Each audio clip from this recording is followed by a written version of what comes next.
Hey everybody, Patrick at shopmasc.com. Welcome to another Mask Minute. So today I'm going to show you a new product from Reuzel called the Fiber Gel. It comes in a tube like this.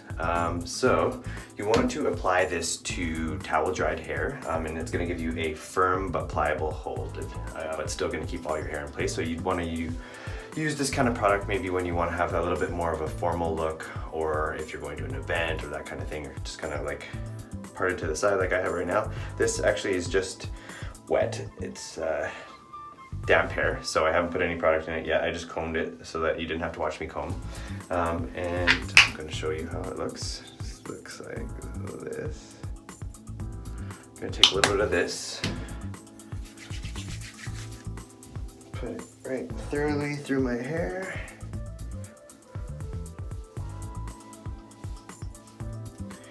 Give my hands a quick rinse before I grab my comb.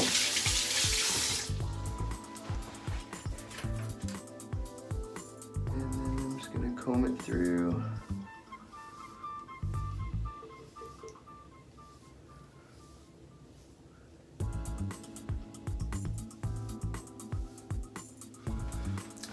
And that's it. So a little bit more of a sophisticated look than I have been doing lately. So just a quick update on my hair. It's been a few hours since I first did it, just so you know the texture of my hair now. It's actually quite hard. It hasn't moved at all. So it is exactly the same. So it's a very strong hold product, nice finish, and there you have it. I like it, and that is the Reuzel Fiber Gel. You can find it at shopmasc.com, or you can come check it out while you're in the store if you're in Vancouver. Thanks for listening.